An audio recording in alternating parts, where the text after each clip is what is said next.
নতুন বাসায় প্রথম ইফতার আয়োজন কি করলাম সেটা নিয়ে থাকছে আজকের ভিডিও। যদিও আগে থেকে কোনো প্রিপারেশান ছিল না।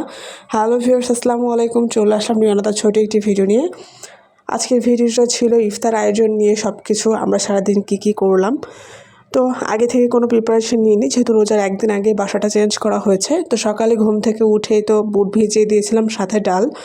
এখন বুটটা সিদ্ধ করে এখানে আলু আর ডিম সিদ্ধ বসিয়ে দিয়েছি। আলুর চপ করবো, আব্বু আলুর চপ খেতে বেশ পছন্দ করে, সাথে একটা ডিমের চপ করে দিব। ডিমের চপটা আমার কাছে কেন যেন তেমনটাও ভালো লাগে না। শুকনো মরিচ দিয়ে ভর্তাটা করলে ভালো লাগে, আর কাঁচা মরিচের ভর্তাটা মোটেও ভালো লাগে না। আব্বু যেহেতু শুকনো মরিচের ভর্তাটা খেতে চায় না, সেজন্য কাঁচা মরিচের ভর্তাই করতে হয়। এদিকে ডালটাও ব্লেন্ডার করে এই তো সব কিছু রেডি করে নিয়েছি ইফতারি রেডি করার জন্য। এখানে ফলগুলো বের করে নিয়েছি। একা হাতে বাচ্চা সামলিয়ে রান্না বাড়া করা, আবার ইফতার রেডি করা রোজা থেকে একা হাতে কতটা কষ্ট আসলে বলে বোঝানোর মতো না। তারপরে ওই যে প্রিয়জনের মুখে হাসি ফোটানোর জন্য আর কি সব কিছুই করতে হয়। আমাদের মেয়েদের জীবনটাই এমন। যাই হোক, কথা বলতে বলতে এদিকে বুটটাও বসিয়ে দিয়েছি, বুটটা রান্না হয়ে গেছে। এদিকে পেঁয়াজগুলো ভেজে নিয়েছি। রান্না করতে করতে একটু লেটই হয়ে গেছে। ইফতারের সময়ের আগেই আমার ইফতার রেডি হয়ে যায়। কিন্তু দুঃখের বিষয় যে রাতে রান্নাগুলো করতে না তখন আর মন চায় না ইফতার পরে। তো ভাবি প্রতিদিনই যে দুপুরে একবারে রান্না করে তারপরে ইফতারগুলো করব। আম্মুকে দেখতাম যে সব কিছু রেডি করে আগে যে ইফতার বানিয়ে নিত, তারপরে ওই চুলাতে রান্না বসিয়ে দিত, কারণ ইফতার করার পরে কিন্তু শরীরটা ছেড়ে দেয়। কিন্তু আমার আর সেটা হয়ে উঠছে না বাবুকে নিয়ে। যাই হোক, এদিকে পেঁয়াজ উঠিয়ে এখানে আলুর চপ, ডিমের চপগুলো ভেজে তো বেগুনিগুলো ভেজে নিচ্ছি। আর বেগুনগুলো ভালো না থাকায় বেগুনিগুলো কিন্তু ভালো হয়নি। আর এই ফ্রাই প্যানে ভাজতে গিয়ে যেটা বুঝলাম যে তেল অল্প হয়, ফুলতেছে না, কড়াইয়ে ভাজতে হবে। নেক্সট আশা করি কড়াইয়ে ভাজবো। তো এই যে এখানে ফলগুলো কেটে নিচ্ছিলাম, শসা, আপেল, মালটা।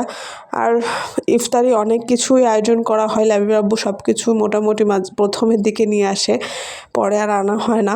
যেহেতু দেখা যাচ্ছে ঘরে থাকার পরেও খাওয়া হয় না। এই যে একটা করে কিন্তু সব ফল কাটতেছি, তারপরও দেখা যাচ্ছে যে দুইজন খাওয়ার পর অনেক কিছু থেকে যায়।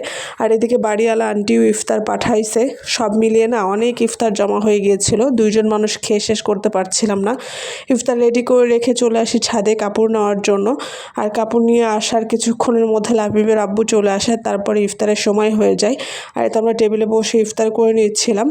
আলহামদুলিল্লাহ সব কিছুর জন্য শুকরিয়া আদায় করি। আল্লাহ আমাদেরকে তৌফিক দিয়েছে, খুব সুন্দরভাবে আমরা ইফতারটা শেষ করছিলাম।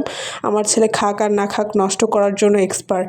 আর এই তো এগুলো ছিল বাড়িওয়ালা আন্টির ইফতার। তো ইফতার শেষ করে শরবত খাচ্ছিলাম।